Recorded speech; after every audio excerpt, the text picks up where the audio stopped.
February 12th, 2020. We out here. This is J&J Boxing. I'm Blaze Jays. I'm here with my man Jordansky. What's going on, y'all? You know, this man, he tired, man. He just woke up from his slumber. So man, we gotta get through him, man. We gotta give him a good body shot to, you know what I'm saying, wake him up and shit. But a lot of good shit going down. This is the Wednesday show, the hour-long joint, so we're gonna try to stretch it out as long as we can. You know, we just play it by ear. We just be going. You feel me? So first things first, man. I know Jordan was real excited, and I fucked with it. I thought it was a good product, man. I'll let you take the floor first. What do you think? What do you think about the XFL this weekend? It was very exciting. It was refreshing. And the only thing I got from the XFL that I did not like was the kickoff procedure.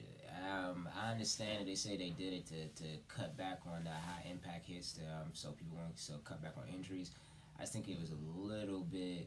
It was a little weird. It was a little weird because to me, I'm looking at it like, man, for real, injuries can happen either way because they're both like this to each other. So how can you say injuries ain't gonna happen? Injuries can still happen. But other than that, they're like 10 yards apart, though. Yeah, I know. That's what I'm saying. I still think they can get hurt. But other than that, shout out to P.J. Walker from Houston, who I think that team is a team to watch for in the XFL, and the DC Defenders. Shout out to Cardell Jones. He was balling. Both of them trying. Baby, that shit was amazing. I liked it. I think it was amazing. I think it was good football. It was amazing. The rules that they got there were good. I like the changes that I saw. That's the only change I didn't like was the kickoff procedure. That's the only thing. But other than that, I liked it. It was a nice fast-paced game. It was fast-paced as hell. I liked it. I really did like it. It was entertaining, yeah. And everybody should just... And I saw some comments online. People were saying, like, oh, this will never be the NFL. Well, duh, motherfucker. It's not going to ever be the NFL. I don't want it to be the NFL. I want it to be something totally different. I don't even want them to even say... I saw something online today. People were talking about how that at the end of the season that the best XFL team should play the worst NFL team, and whoever wins should be promoted and demoted. So one person should be promoted to their relegation system. Yeah, in soccer, like fuck that. Leave that shit alone and let's just keep XFL where it is. Good job to XFL. Hopefully they keep on doing their thing. And a little fun fact is that the XFL put up more rating numbers than... They did put up better ratings than the AAF. They know, but they put up better they've sold more tickets than... but they put better ratings than who? Than Raw and SmackDown. So that's a WWE product. So that's why I'm kind of happy that they got eyes on the product. That's saying something for real, that they had eyes on the product. And people were excited to see people were tuned in, yeah. And I'm liking it, and I hope that everybody continues to support the XFL. Hopefully, we get to see what's going to happen. But I love to see it. And I said, shout out to the Houston team and shout out to DC Defenders. Those are the two teams that I see could possibly take this joint. Like one of the two teams I possibly think is going to take it. Yeah. I thought, like I said, I thought it was a good product. I thought it was very entertaining and everything like that. And you know.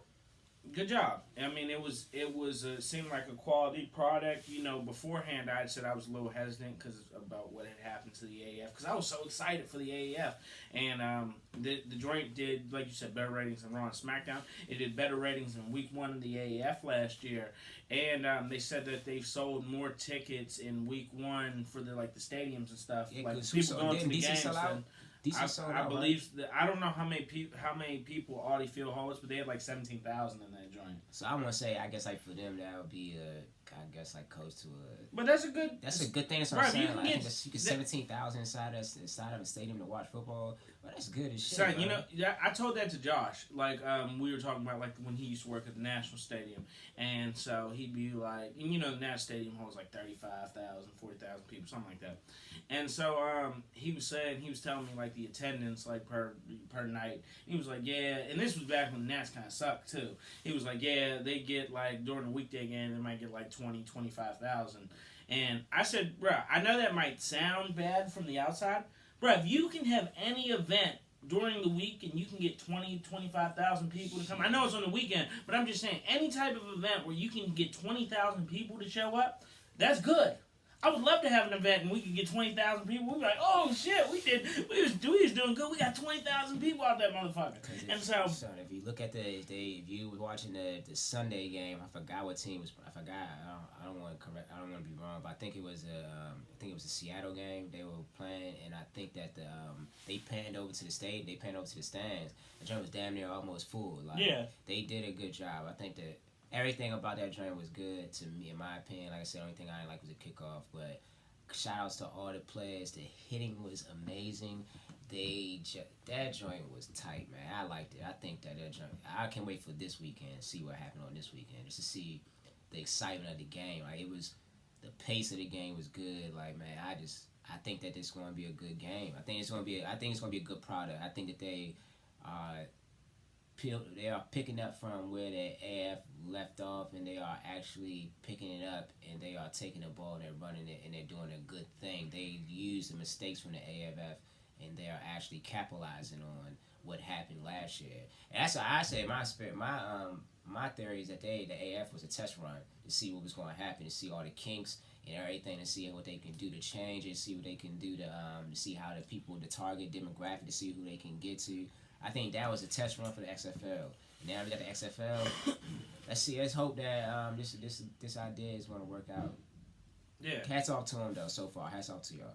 100. And I got the standings right here. The DC game at Audi Field drew 17,163 fans, and the 5 p.m. game on Saturday between the Roughnecks and the Los Angeles Wildcats at TDECU Stadium drew 17,815. It's not bad. 17 for 2 for both games. Yeah, it's not bad. I know, right? That is good. It's solid. It's solid. Solid as shit. You know what I thought was interesting though, when I was looking up the numbers of the original XFL back in their first week back in 2001, they had 14 million viewers on TV.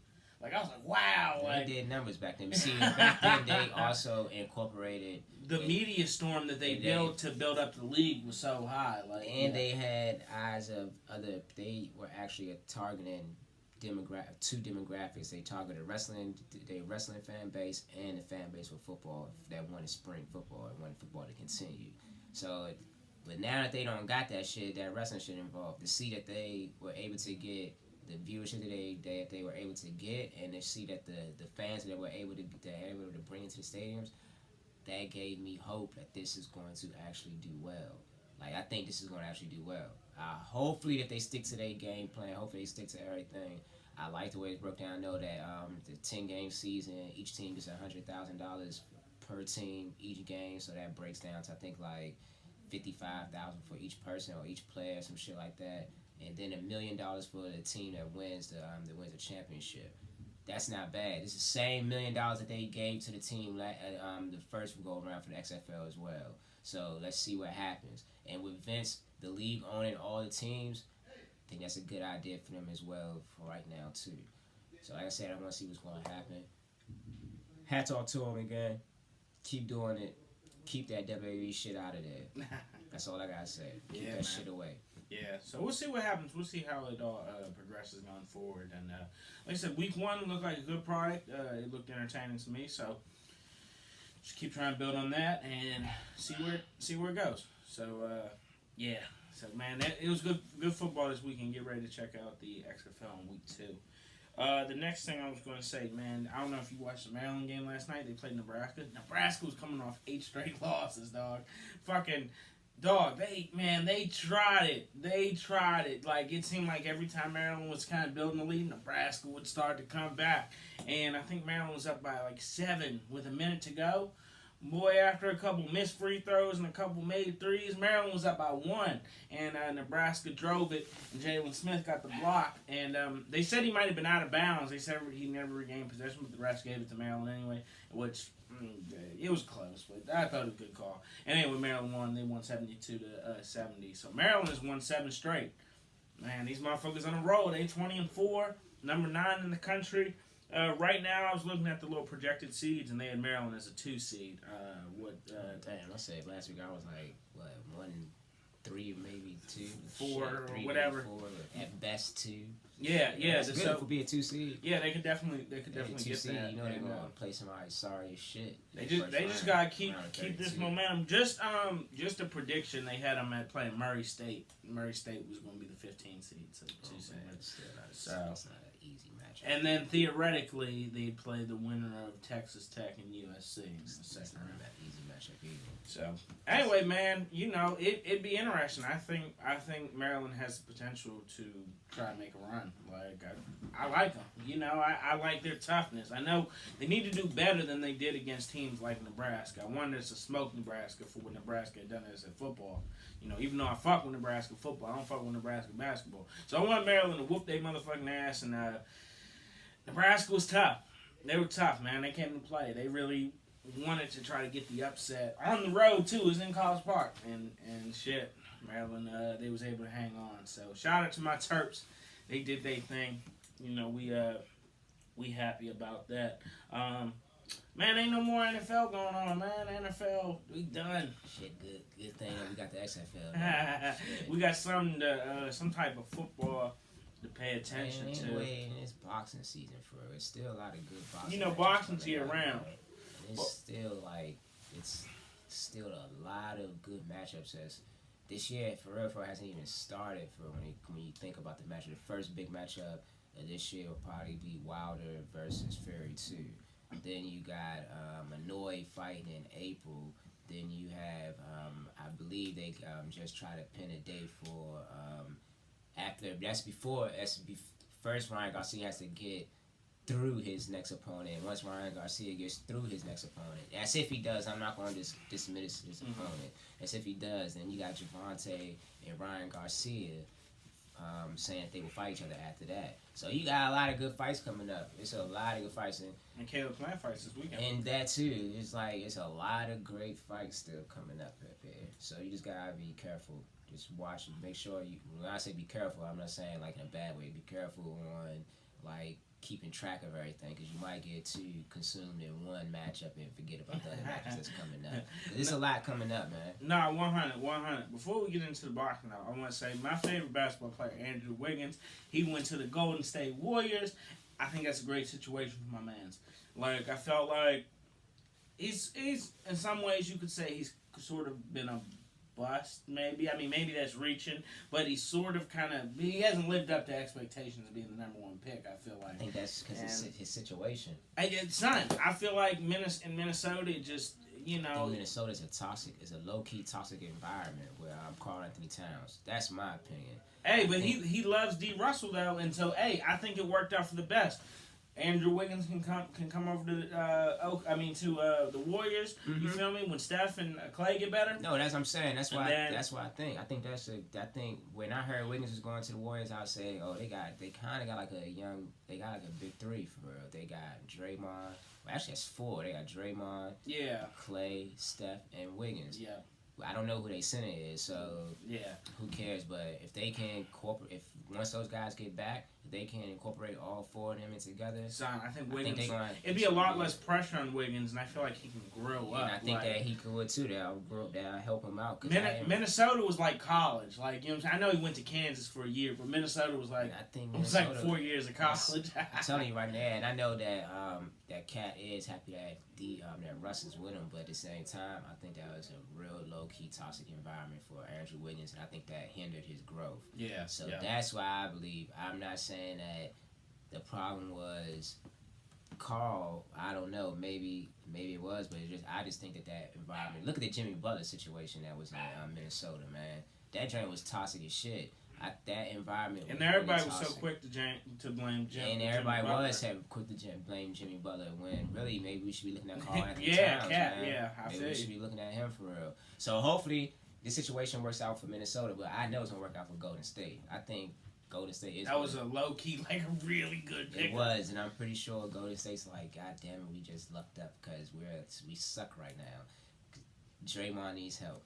Draymond's not that good of a player. And we said it before. He's the enforcer. He needs help. Draymond was great when he had all those good pieces around him. But when he has to be the guy... He needs help. That's being serious. He needs help. And Clay and, Steph are hurt. Yeah, so he needs help. Clay by Draymond by himself, nah. And we talked about that before. He needs help. Yeah, he really has gotten exposed this season, and like I said, and I said it before, and you know what I'm saying, you agree with me about him being an enforcer. Like Draymond wasn't ever that good of a player. Like he's solid. He seems like he's solid at everything. Like he can rebound. He can, you know what I'm saying, play good defense and shit. But he's not great at anything though. Like he's not, like if you put him on a different team in a worse situation, he's gonna be doing what he's doing this year, like a single triple, triple single. You know what I'm saying? And so. Yeah, man. I think Wiggins going out there. I think it's great, and I mean I think the Timberwolves got better too, though. You know what I'm saying, because they got D. Russell and everything, and so. Man, D'Angelo Russell, man, is kind of like bounced back from that Lakers shit. Absolutely, man. It's kind of like it was good him going to being in Brooklyn. And that's what I'm about to say. That I was like, he's kind of like his career was rejuvenated when he went to Brooklyn. After that whole debacle in Los Angeles. With Nick Young. Yeah, shouts out to him, man, because he's doing his thing. He's become a commodity in the NBA now, where a young commodity, actually, where people are really excited and people really want to put him on their team. So, shouts out to him. Hopefully that works out. He's a good player. You know, I remember when he was at Ohio State. He went to Ohio State for a year, and him and Melo Trimble was kind of battling out as who's the best point guard in the Big Ten. And it seems like a wild-ass comparison now. It does, but I remember when they first was there, you know what I'm saying? I'm trying to tell you right now, we're going to see in the next, because we got probably like 2-3 more months of basketball left, we're going to see the next couple months if I was right or wrong about this toxicity in Minnesota. Because if this motherfucking D'Angelo, like, I got to get out of here, then you know what the problem is. Then we know it ain't anybody else. You know what it is. It ain't the city. It's Karl Anthony Towns. You never know. I'm just saying. And he's a youngin' too, though. You feel me? Like, motherfuckers forget, like, That's two guys already that could have started something in Minnesota that already got bounced out. I'm saying maybe he needs to mature. And that's what I'm saying, though. Maybe himself, but maybe he does. I'm agreeing with you, but maybe that's not the role he needs right now. Maybe he doesn't need that leadership role. Yeah. Maybe it's time. Maybe they should get a type of veteran. You took the word right out of my mouth. God damn it. I was about to say that. Maybe Russell is a good pickup for them. Karl Anthony Towns will always be there because that is his team. Yeah. But at the same time, it is his team, but it's not his team for real. Because I don't think that he's a good leader. Because if he was a good leader, they would still have They still have Andrew Wiggins. They would probably still have Jimmy Butler. That's what I'm saying. They probably still would have. But that was a nice little team. That was a great team. I thought that was going to be. That's when I first actually started watching basketball. And when these motherfuckers suck, like I looked at these motherfuckers' record, I was like, what's going on? I was like, damn. Why does Minnesota stink? Like they have some good pieces on the roster. You feel me? It just didn't work out for whatever reason. I know they had Tom Thibodeau. They was trying to become like the Bulls of the northern tier, I guess, up there in Minnesota.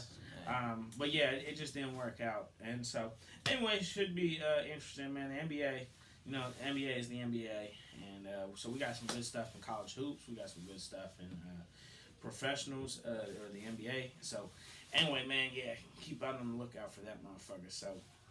Let's talk about, before we get into the boxing though, and me and you didn't watch the fight, man, what do you think about that John Jones thing? Or what are you hearing online? I mean, a lot of people are saying that John Jones lost the first 3 rounds and Reyes lost the last 2. And you got the decision was a unanimous decision for John Jones. And one judge scored it 4-1 for Jones. A lot of people are mad at the, I think it was a Texas State Commission for. It was in Houston, yes. Yes, for the ruling. Also, when John Jones came out and said it was like, yeah, the kid he put up a good fight, but John Jones was he was saying that he was the more aggressive guy in the fight. He was the one doing the more takedowns. He's the one that was more active. I understand that, but this is the second fight that I've heard that was a shady, actually third fight, because both Gustafsson fights I've heard. I saw one. And I didn't watch. I saw the second one, didn't watch the first one. But from the first one, when everybody said that Gustafsson almost won that joint. Second one I watched, I ain't gonna lie, John Jones got away with that joint because, in my opinion, Gustafsson, it literally took John Jones 3 fucking rounds to take him down. I watched that fight. It took him 3 rounds to take him down. and all of a sudden now everybody's saying that in the fight he won because it took him 3 rounds to do that shit though. Matter of fact, it took him 4 because he didn't take his first takedown was in the 4th round, and then John Jones won the 4th and the 5th. I thought Gustafsson won 3-2 in the second fight. But hey, I'm not a judge, so I mean, in my opinion, I know people are gonna be like, to beat the champion, you gotta beat the champ. To beat the champ, you gotta beat the champ. Man, shut the fuck up. It's at the same time though, they're right. You gotta beat the champ. You gotta beat him clearly. You can never leave it to the judges in that type of case. As we see in history, John Jones has gotten close victories whenever the opinion of the people see it close.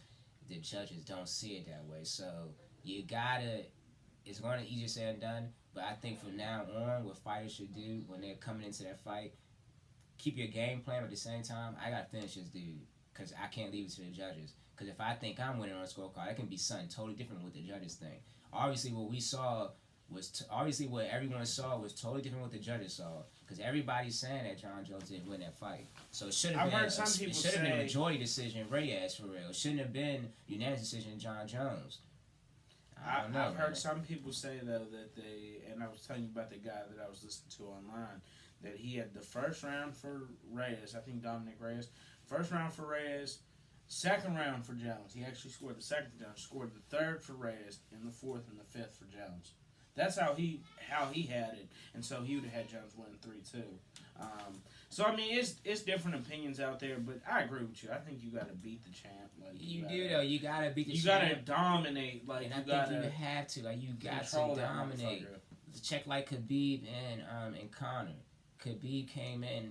I don't care what nobody says about the fight. He was the underdog. He was the underdog. And a lot of people kept saying like, "Oh, Conor didn't train. Conor." Nah. I don't hear none of that. He came in and he dominated the champion. He dominated him the whole entire fight. He smothered him. He didn't push up. He didn't let go. Okay, it might have been a boring fight to some people because he had him on the ground the entire time, but he won the fight. You got to go win. You got to dominate. Yeah, you got to. It was, but you got to win the fight. You have to win that joint. You got to win it, and that's what he did to win. Yeah. So that's all I say. And that's the reason why I don't watch UFC for real, because I don't really like that. I don't really like how the way it's 5 rounds. Number one, I don't really see it being. I don't know. I can't wait. It's something, I can't explain it, but you think it should increase to like 6 or 7 rounds? I think championship fights should be at least 6 rounds for real. 6 rounds. You got it, like 6 rounds. 5 rounds ain't enough for me. 6 rounds. I think it was 6 rounds. We would have had a clear cut right there. All right, this is the 6th round, the last and final round. Let's see what happens. Then we can have a clear cut idea what's going on, just in case they need a draw. That's how I see it. Just in case a draw needs to happen, a 6th round should be implemented into the championship fights. I know that they have non-championship fights going to 5 rounds as well, but at the same time, I think they need to bump that up to 6. It's just too much. Too much controversy. Championship fights be 6 rounds then, and like you know what I'm saying. And so like the co-main events could be 5 and the lower. No, sometimes they do. Like sometimes some of them cards would be 3 rounds. 3 rounds. Then they got 5 rounds, and then they got 5 rounds. 5 rounds, yeah. So 3 rounds, 3 rounds, 3 rounds, 5 rounds, 5 rounds. Why can't you just be 3 rounds, 5 rounds, and the championship 6 rounds? 6, yeah. I think championship fights in UFC should be 30 6 minutes, rounds. yeah. I think they should be, bro. I think they should be 6 rounds. I think that will solve a lot of problems. Because we have too many controversies. Then you'd have the issue. It's like with boxing back in the day, it used to be 15 rounds. Theoretically, that ain't gonna change. No. I'm saying theoretically, a 15-round fight could end in a draw, but it was a lot less likely. Whereas 12-round fights, because it's an even amount of rounds, it's more likely to end in a draw. So theoretically, if it was a 6-round fight, it could have fights end in draws. You know what I'm saying? It could, and I don't think there's nothing wrong with that. Yeah, run it back. Yeah, that's what I'm saying. Champion keeps the belt because you ain't beat him, and we run it back. Yeah, I think that's it. I think that would be a good. I think that's a good thing. Why not? Yeah, true. I just think that the UFC. I know boxing has its controversies. I understand that, but hey, you're starting to hear a lot about it from the UFC nowadays. You're starting to hear about a lot about shady fights that shouldn't have been. Some people shouldn't have won those fights, and you know how they love to prop up their poster child. So I'm not saying that John Jones doesn't deserve his championship because I've seen him dominate other opponents. He's been dominating for fucking years. He's been a top dog for years. Only thing that stops John Jones is cocaine. And that's being real. That's just being real. Cocaine and steroids is the only thing that stops John Jones. Other than that, no one has been able to stop him, but it's been some close calls in his fights. Yeah, no, Some real 100. close ones. 100. And, it's just funny. I remember when Wilder Fury happened, a lot of people thought that Fury won the fight. A lot of people thought it shouldn't have been a draw. I actually had scored it for Fury, 114, 113. But was completely cool with the draw because you got to take it away from the champion. It was a close fight. Wilder knocked him down the 9th and the 12th. Yeah, all right. So I'm satisfied with the draw. To me, the draw wasn't a bad call at all, even though I scored the fight for Fury. The one judge, though, who had a 115, 111 for Wilder, that's the judge that everybody's like, oh, what the fuck kind of score is that? Like, but I feel like that's what happened at this UFC fight. The guy who scored the fight 4-1 was at 49, 46 for Jones. That's as fucked up as 115, 111 for Wilder. But see, I think that with that joint, the Wilder joint, I think that judge scored it because he probably saw the fight in a different perspective than the other judges and how we saw the fight. I saw the fight saying it like, although Tyson Fury was putting on a so-called boxing clinic, I had to rewatch the fight because from looking at comments and stuff, it too. people was like, I had to look at it. It was close. I think it was a closer fight than what people give it credit for. And that's right. It was a closer fight. The first time I was like, damn, man, without them 2 knockdowns, Wilder would have lost. Nah. I don't think that. I think that he needed the knockdowns. I still think that it would have been a close ass fight though. It would have been too close to call for it. That fight was an exciting fight all throughout the match. And even though there was sometimes Wilder was throwing punches where Fury was actually was dodging them joints and he was missing some punches. But at the same time, some of the combinations that Fury was throwing, some of those punches weren't landing either. But I gotta say, I like the draw because, like I said, 2 knockdowns. I still think, and some people might even say that Wilder knocked him out for real. That 10 count was a little bit slow. Some people might even say that. Hey, I'm not gonna say that I think it was too, but I mean maybe. But at the same time, I gotta say this second fight around. Hopefully we don't have to see that. Hopefully we get a clear-cut winner right now. But that's how I feel about the UFC stuff. You won't have to have these conversations if you try to implement something so you don't have these controversies, so you don't. It's easier said than done, I know, but you gotta try to make it a way where we don't come up with these controversies, where we don't come up with these blemishes, where people won't be like, hey, you really lost to him, you shouldn't be a champ, so we can have someone, so we can really start saying, hey, that was a good fight, the outcome is the outcome. That's what we really need for it. But at the same time, if you're fighting a champ, they always give the champion the champion's edge. When it comes down to it, everybody should know that too. The champion, when a close fight, the champion gets the edge. They're going to lean toward the champion. They are going to lean toward the champion. So that's why you have to come in. You have to punch the champ. You have to do what you got to do. It's easier said than done when you got John Jones as the champion. But at the same time, man, to say that that he clearly won that fight was kind of, I don't know. After what people were saying. I couldn't see the whole fight. I only saw highlights, and that was it. I couldn't see the whole fight, but from the highlights, it was a good fight. From the highlights, you can't tell who won the fight, but from what everybody was saying, majority of the people that watch it are scoring that joint 3-2 Reyes. So where's the disconnect, man? I'm seeing like 50-50. Some people are scoring 3-2. Other people are saying you gotta beat the champion. I know, but I saw that joint. I've seen a lot of people say 3-2 Jones though. So I mean, I don't know. It's up in the air. It must have been a really close fight. The other thing I wanted to add before we move on, if they had a 6th round in the UFC, or if they had a 6th round in that fight, from everything I've read, and like I said, I didn't watch the fight, but from everything I've read, it seemed like Jones started dominating in like the 4th and the 5th, and theoretically was quote unquote taking him into deep water.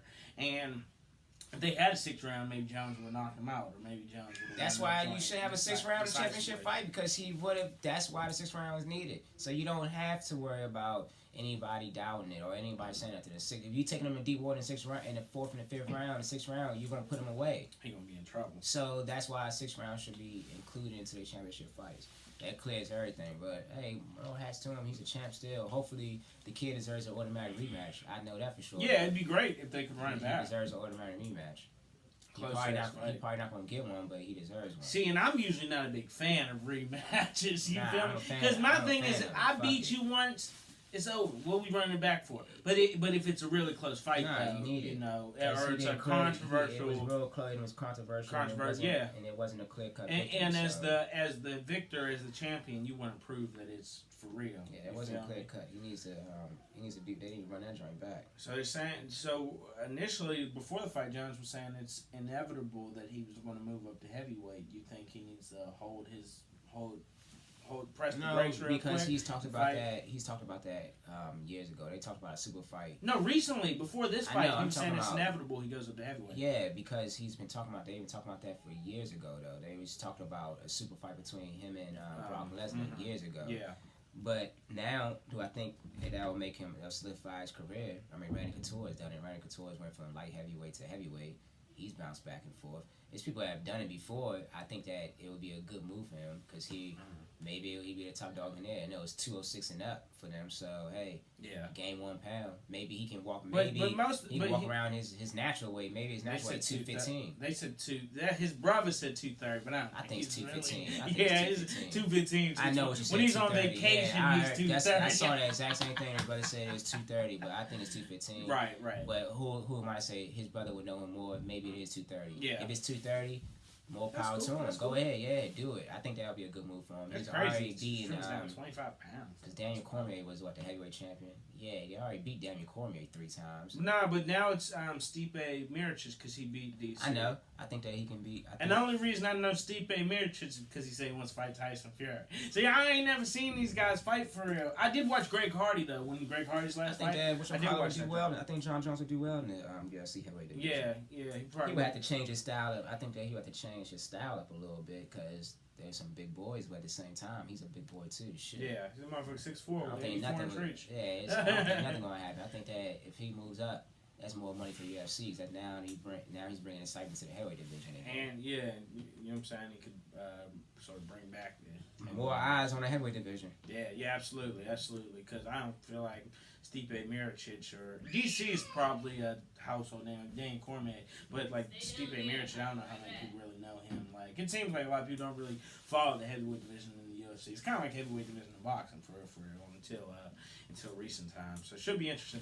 Last question though, who do you think is number 1 pound for pound in the UFC? Do you think it's Khabib? I don't even know because I don't even watch it like that. I don't watch it like that. Okay. I'll just say fucking Khabib? Jones and Khabib because I don't watch it. So they'd be tied in one? Yeah, because I don't really watch it. Yeah, okay. Now I feel that. Just was asking. Asking a question for the fans at home, tuning in. To be honest with y'all, I just do not find it interesting anymore. It's just I mean, the big fights big fights are okay, but the last big fight I had was the last big fight we watched was Cyborg versus Nunes. Yeah, and Nunes. See, so I don't watch that shit. Yeah, no, I definitely understand that. I get where you're coming from and everything. You know what happened yesterday, right? You know what yesterday's anniversary was, right? Yeah, the day that fucking Buster Douglas. 30 years ago that Buster Douglas knocked out Mike Tyson. Yep. Mm-hmm. Man. A lot of stupid people say some stupid shit. Like it was a rematch. Buster Douglas would do it again. No, he wouldn't have. No, he wouldn't. Nah, he wouldn't have. Me and your brother was talking about it. The odds for that fight, though, 42-1. And that was just one bookie. Because for people who don't know, most casinos don't take odds greater than 30-1. So that was just one bookie who would set those odds that high. And he said he lost like $1 million that night. Some crazy ass shit. But the thing is it was a wild ass night, you feel me? Buster Douglas was a good fighter. It probably, like I said, the odds probably should have been like 25-1, for real. Douglas was hot. I know he had a couple losses early on, but just, man, when you consider everything, this shit sounds like a fucking movie, son. Because his mom died, like, right before the fight. He's this big underdog facing, I'm surprised it hasn't been turned to a movie. The most intimidating fighter of, like, the youngest heavyweight champion ever. The pound for pound king. The perfect storm happened there. Dog, and Douglas got knocked down, got up. Some say it was the long count, whatever the case may be. Douglas got up at 9, looked fairly sharp. This motherfucker comes out and knocks out Mike Tyson. Perfect storm. Lightning in a bottle. Perfect storm. Everything lined. The stars aligned for Buster to win that night. And then what happened next? he went back to his old ways. Yeah, so you feel me? so but he was like, he was up for that fight, dog. This shit was epic, son. It was a nice fight, but then you got to take in the things that went into account before the fight. Tyson has came out and said, I mean, Tyson gave his props. He was going through. He was going through it. Like Tyson Robin doing that shit. He was doing coke. He was a cokehead. He said shit. But I'm not gonna take nothing away from Buster Douglas. Like I said, Buster Douglas won, but it was lightning in the bottle. If it was any other day. In a rematch, Tyson. If the same Douglas that came into the Holyfield fight rematched Tyson would have knocked him out. It'd been the same way. He'd been knocked out third, fourth round. It's a perfect storm, man. Yeah. Maybe so. Maybe that was the best Buster Douglas we saw. That was 100. After that, he fizzled. But at the same time, I think what would happen, I would like to know, I would like to think what would happen if that Buster Douglas would have kept that momentum going. That would have been nice to see. I think he'd have been a good fighter. I think he would have. I don't know. He good size, bro. You know what I'm saying? This motherfucker, he had an 83-inch reach. He was 6'3", about 235. He a big boy. Maybe he wouldn't have got knocked out by Holyfield. Maybe he would have gave Holyfield a better matchup. If that Douglas from the Tyson fight fought Holyfield, he'd have beat Holyfield. I think he would have beat Holyfield too. That's what I'm saying. Like, he gave Holyfield some problems, man. But it was a perfect storm. Everything happened. They perfectly timed up for him. He dropped his dad. His mom passed. Yeah. Boom. Everything set up for him. It was his back against the wall. Everybody thought he was a quitter. Everybody said he stands no chance.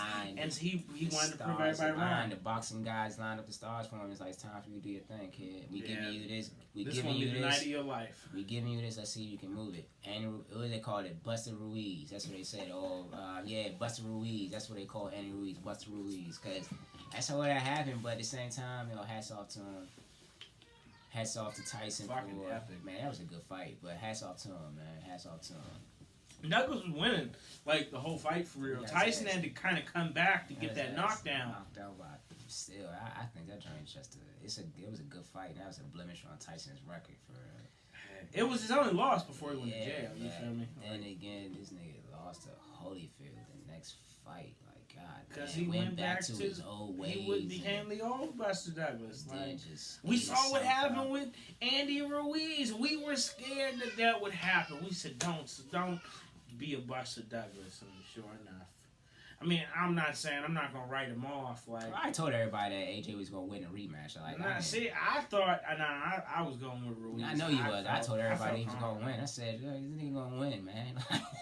There's no way that he's going to let him go off like that.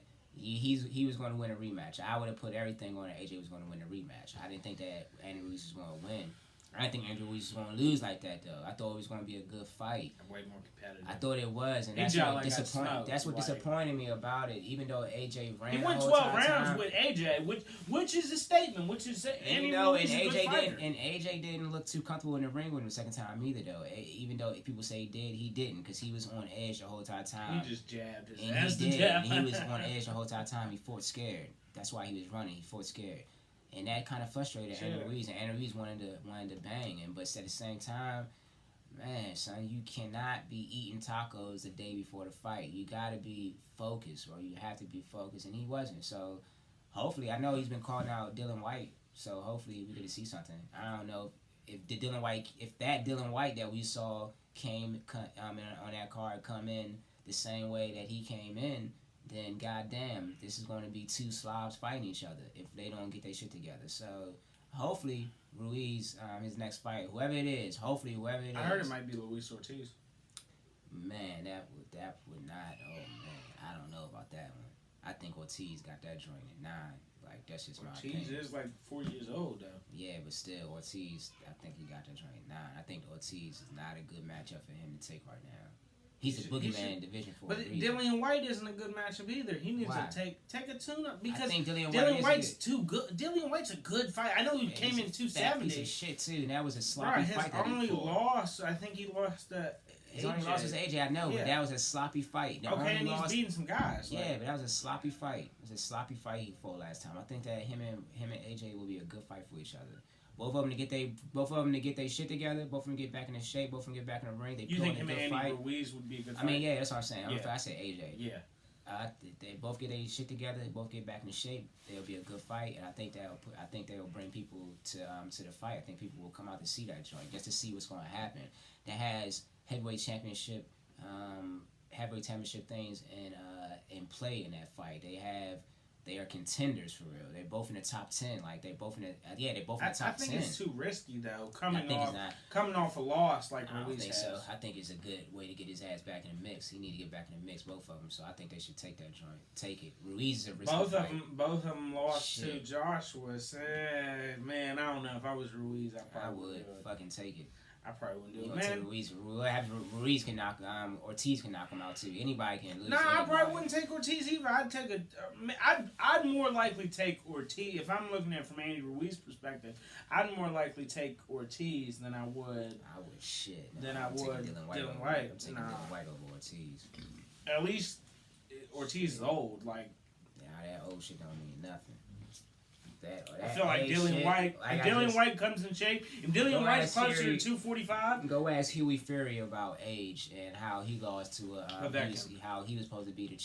He was supposed to be Povetkin. Yeah, damn right. I think I told you, like that shit don't mean nothing no more. I don't think that age stuff mean nothing no more. I think after watching that and watching the fight I saw this weekend.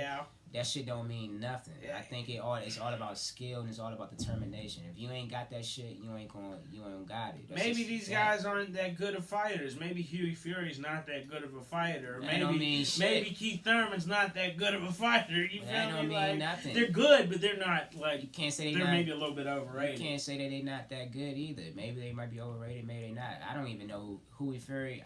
He's a bum. I say that. When I seen him, you're a bum. I just thought Povetkin was gonna win. I mean, I thought Fury was gonna win. He was a bum. No, I thought Povetkin was gonna lose. You can't doubt the old guys. These old guys got experience. They got veteran experience for a reason. They've been around for a reason. They got wisdom and they got experience. They got that, but you can't. They're a little slower. They're a little slower, but you saw what happened when the faster guy got his ass knocked out. Yeah, so it doesn't matter. Take that fight. Don't be scared. I think with him and Fury went to decision. Decision, still, he's knocked his ass up. Don't matter. Decision or knockout, he still lost. Right. No, so take that fight, don't be scared. You can't, what are you doing? What are you waiting for? As a matter of fact, that was the fight that they were talking about, though. It was either going to be him versus Dylan, or it's going to be him versus somebody else.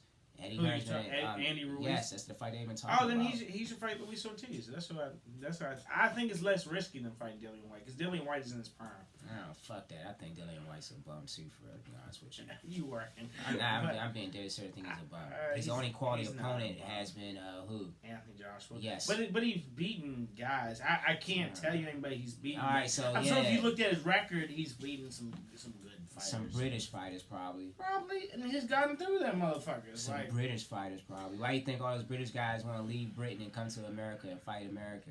Because they look at the American dollar. They see how. Yeah, because that shit ain't nothing over there, man. Those guys aren't. No. But the fan base supports. So it's an interesting equation. Dylan White is a bum.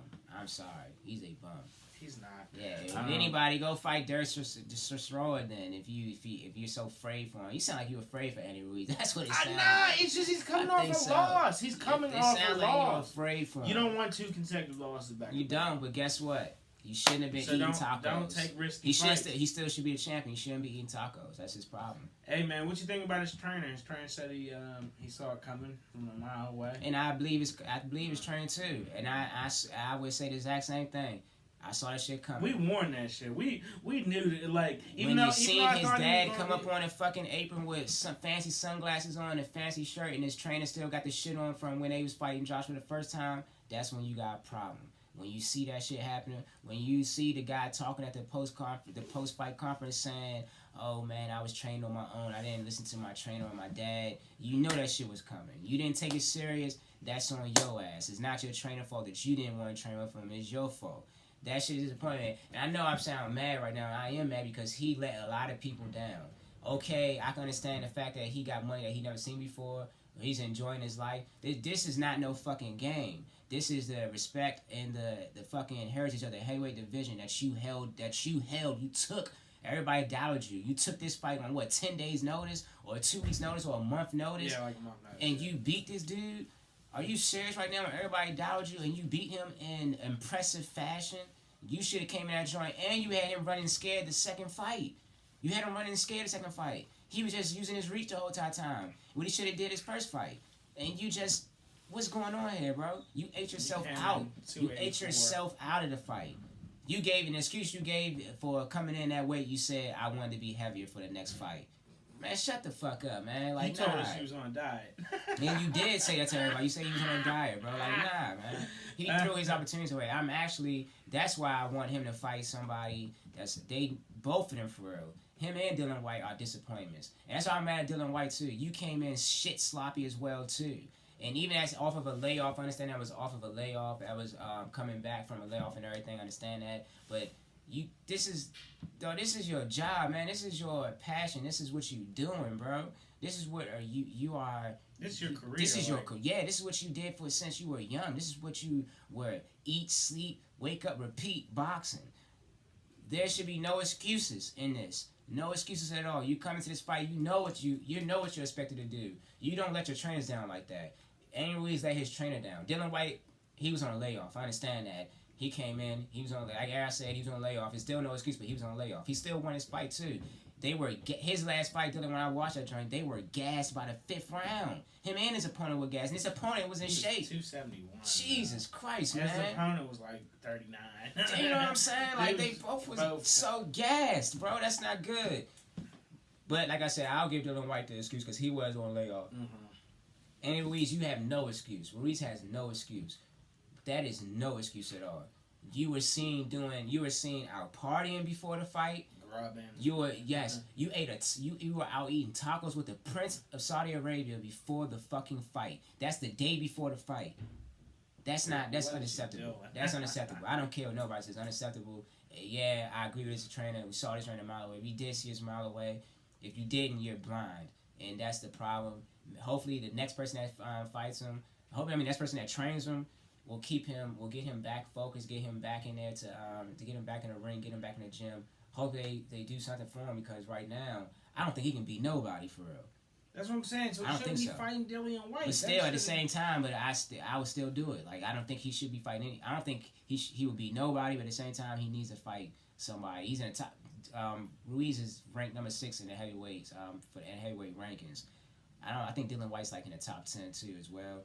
Around there, yeah. We need to start seeing contenders fighting contenders as well too. This is no question about it. If not, go fight fucking Usyk. I guess go fight Usyk or somebody. Fight somebody up and coming. You can't. I don't even think you can fight. I don't think he can beat Joe Joyce or Daniel Dubois. I don't think he can do that. That's gonna be April 11th. I don't think he can beat motherfucking FA. What's your call? FA Jabe. I don't think he can beat FA Jabe. Mm-hmm.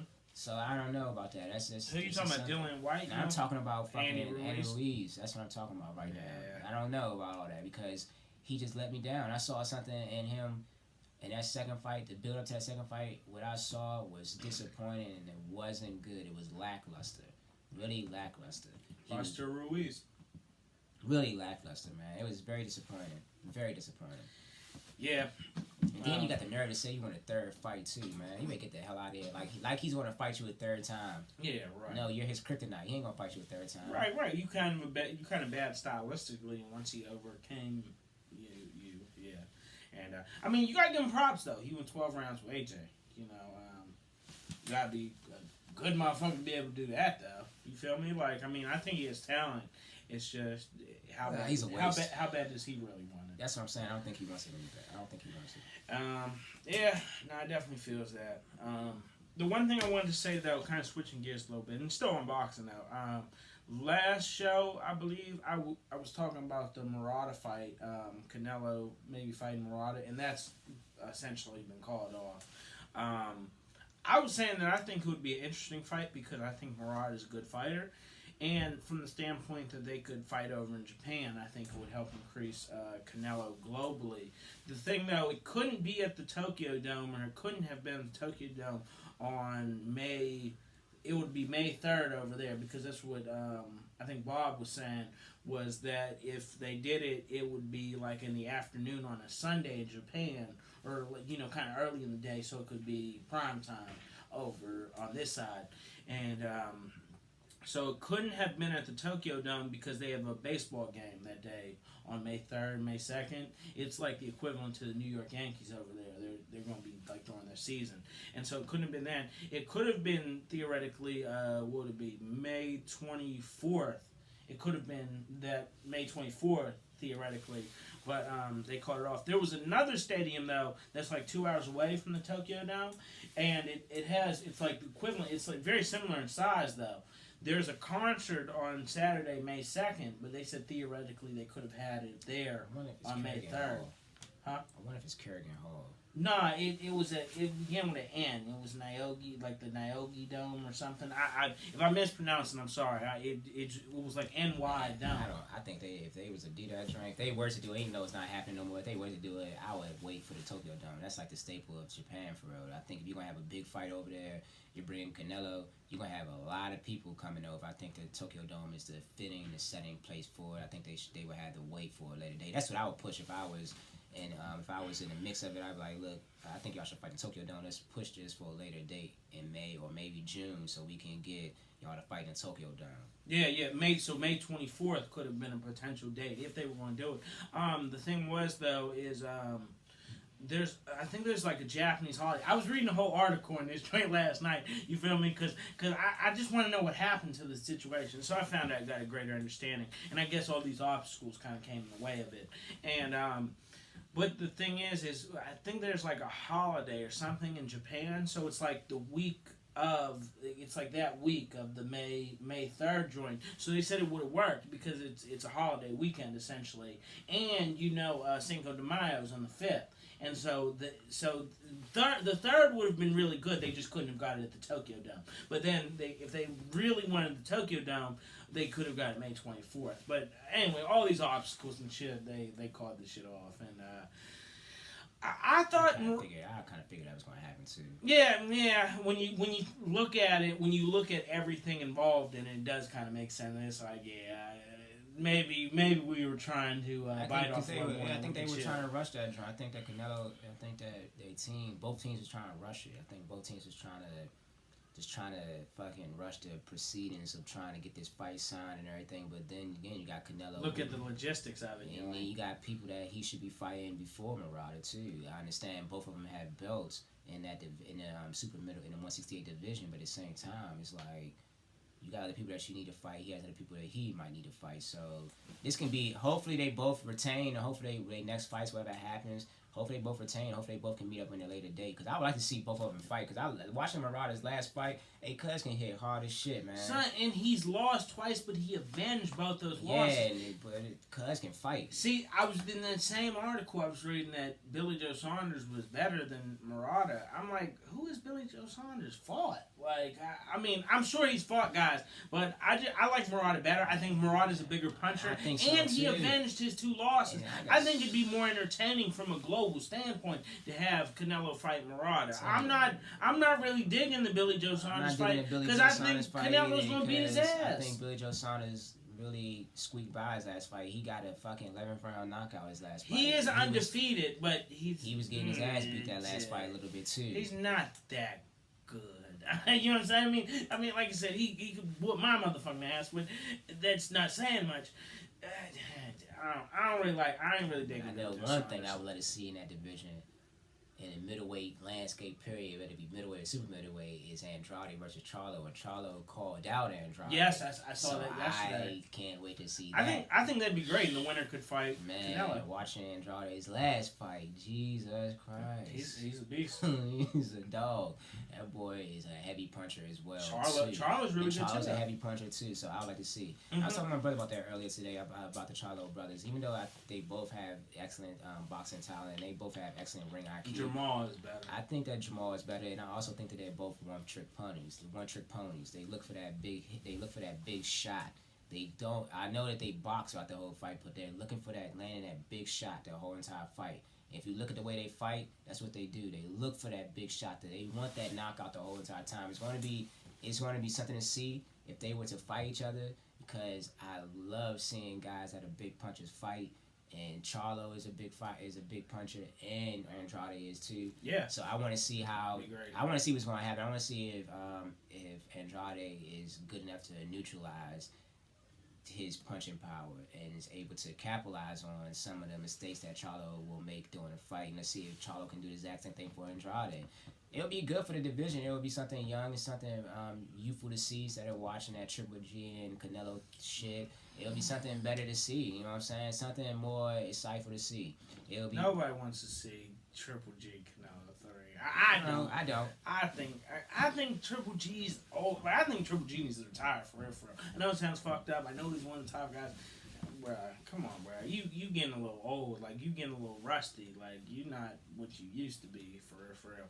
And so, I mean, I don't want to hang on too long. We talked about before, I thought Charlo, Andrade, I thought it'd be 50-50. I'm kind of leaning toward Andrade now. I think it might be 55-45. I'm still going to say 50-50. I can see why you would say 55-45, but I'm still going to say 50-50. Man, it'd be crazy to see Charlo lose, though. So I don't know. It'd be a great fight. It would be a great fight. I love it. Either one of them have the capability of beating each other. Mm-hmm. Yeah. And so. both of them are really good fighters. Charlo's a vet. I don't say Charlo's a vet. I think they both do good, so I don't know. And Canelo's ducking Andrade. It is fucked up that Canelo is ducking him. I think they know that's a bad matchup for Canelo. So that's the one thing I would hate to see happen out of this is Andrade lose, Charlo go fight Canelo, and Canelo beats Charlo. I would hate to see that because that would be some pussy shit. You waited for somebody to beat this man, so now you're gonna be like, I don't want to fight you because you lost. Yeah, right. So I'm gonna fight the person that beat you, and then having to beat him. But I don't think that Canelo can beat Charlo either, though. That's my opinion. I think that's a tough matchup for him too. I think he would dodge Canelo. I think he would dodge Charlo as well. Two scary guys in the division. Yeah. I think that they're the future of that division. Yeah, absolutely. And you know, it's a funny fact about something in boxing. You know who's pushing up to cruiserweight? Kovalev is cruiserweight. Yeah, this motherfucker needs to retire. But I know you was going to say that. But let's talk about this, though. Let's be real about this. That is another big name that we can see in the cruiserweight division. Even though he's old and he should retire, but that might help bring up some of the younger guys in the cruiserweight division. That might help them get their name out there a little bit if they fight Kovalev and if they beat Kovalev. Let's say Breedis and that other guy. What happens if one of them? Let's say Breedis. They're fighting March 21st. So let's say Ortiz loses. He fights Kovalev. Then he beats Kovalev. You beat Kovalev. Gets a rematch. You get a rematch with Breedis. Or Breedis doesn't move up to heavyweight. So let's say Breedis loses to Ortiz and Breedis fights Kovalev. Yeah. You beat Kovalev. Yeah. You know what I'm saying?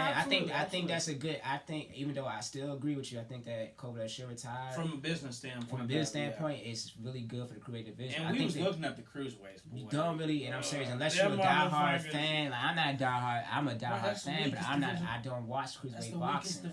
I don't watch it. Oh my god, this shit is horrible. Besides Breedis and Ortiz, who are going to fight, that joint is really, really weak.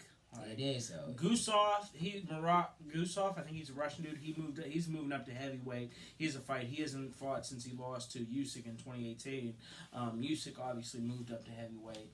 So it's like those are two of the bigger power names in the division. So you got Breedis and Ortiz and not much else in that motherfucker. So now Kovalev would, from a business standpoint, would do well. Yeah, and, that would be something to see in the future if we're seeing this trend starting to happen in light heavyweight division. If these light heavyweights are starting to move up to cruiserweight, you never know. This could be the start of what happens if Bivol and what's his name? I keep forgetting his name. Beaterby. What if they fight? All right, Beaterby wins. I don't want to be in light heavyweight division. All right, beat everybody I need to beat. I unify the division. I'm going up to cruiserweight. I think that would be a good move. I would love to see it. I think that would be a great move, man. I think that would be a good move. Mm-hmm. I think that will help bring the cruiserweight division into the mainstream. Yeah, because if you're not a boxing purist, I'm a big boxing fan, but I'm not a boxing purist. If you're a boxing purist, you know about the cruiserweight division. You know about every division from heavyweight down to strawweight. You know about all those divisions. But I am not a boxing purist. I just kind of know the big names for I'm not a boxing purist. Guys I've seen fight. You know what I'm saying? I'll tell you, my favorite division is from 147 all the way down to 130. So that's my favorite divisions for real. I love the heavyweight division, but those are my favorite divisions. man, it's just Super something. featherweight, Yeah, it's just something to see. It's gonna be something to see, man. I hope that Kovalev knows what he's doing, but I think it's time for him to retire too. I think that Canelo fight really upset me because all of a sudden, he was winning the joint. In my opinion, he was up 6-4, and then he got knocked. Got folded like a lawn. Yeah, and that really upset me too. But hey, just hitting on there. And then one more thing, my boy, man, AB, this Bama moved to lightweight. So he moved down from welterweight down to lightweight. He moved down to lightweight. Okay. He said he wants to fight Devin Haney. Yeah, and so he's taking it serious. Taking it serious now. I know. I don't think he should do it either. I say it right now. Devin Haney beats AB. You remember he said it in 8. I think he beats him in 8. But right now, hopefully this will help him reset his career. Hopefully this will help him get focused. Hopefully this will help him get back in the gym, get his zen back, and be balanced with himself, and be disciplined. He needs that discipline. Hopefully, but I don't think that Devin Haney should be your first fight. Don't fight Devin Haney. Don't do it. Go fight somebody else, man. He wants to get in the mix though. That's what he said. Fight a tune-up fight. Fight a guy. Oh no, I'm talking about he wants to get in the mix. But I agree with you. I said don't fight Devin Haney first. Go fight somebody that you can beat. Get your confidence up, and then maybe move up. Go ahead and move down if you want to. I mean, he's used to that division because he used to fight lightweight. Yeah, correct. He used to fight lightweight. But he was kind of. It seemed like he was chasing Floyd, like he wanted to get up to welterweight. Hey man, maybe welterweight just won his division. Maybe he's better off down there. So anyway, this was J&J Boxing. Like I said, what's today? February 12th, 2020. Jordan, you got anything you want to close the show? You want to talk about wrestling? We talked about the XFL. Keep on supporting the channel. Keep on watching boxing. Like I said, keep your guards up and all that stuff. But also like, share, subscribe, and share this video. And if you got anything that you want us to talk about, say something in the comments. Shoot us something to let us know. One dude was commenting on the video, man, but he was talking about something about Usyk. I said Usyk would get beat by Joseph Parker, and then he was like, "Why would that fight?" I didn't even respond. Maybe I'll respond to you. It was like 2 or 3 weeks ago. If you ever want to talk about, if you ever want us to bring something up on the show, leave a comment and we'll get to it. Right? Yeah, definitely. We want to get y'all interactive with this too. We want to get y'all get y'all opinions on this stuff too. Just and remember, man, just continue to support boxing, and if you can. If you're in the area and if you have any local boxers or anything like that you want us to look up, you want us to talk about, send us some stuff on the boxer. Maybe send us a video link so we can watch them and we'll talk about them and we'll give our opinion on them as well. Yeah. We want to try to start, I want us to really start getting in this shit. Get involved with the local scene. So it's, and shouts out to Gary Antoine Russell and Gary Russell Jr. Shout out to Gary Antoine Russell though. Gary Antoine Russell is an up and coming in the welterweight division, and he's a light welterweight or a super super lightweight, whatever. Yes, correct. He's going up, so I really like him. I know Gary said he wasn't really impressed with his brother's last fight, but at the same time he won, so shouts out to him. That's an important thing. Shouts out to Gary Russell who's going to move. He wants to drop his belt and he wants to move up so he can go get the big dogs. I agree with you, and I think that you are a great fighter, and I'm actually starting to really, really like Gary Russell Jr., man. I actually bet on the other guy. You feel me? That got 3-1. I heard Max Unboxing was saying he could get him. Nah, I was wrong. Gary Russell. It was a competitive fight, but Gary Russell. Good fight. Gary Russell clearly won that joint, man. Gary clearly won that joint, man. Good job, y'all. But just make sure that y'all like, share, subscribe, and continue to watch, and we'll be back. We'll be back here on motherfucking Saturday or Wednesday, whenever the case may be. So, all right, y'all. Peace. Happy Valentine's Day and all that good shit.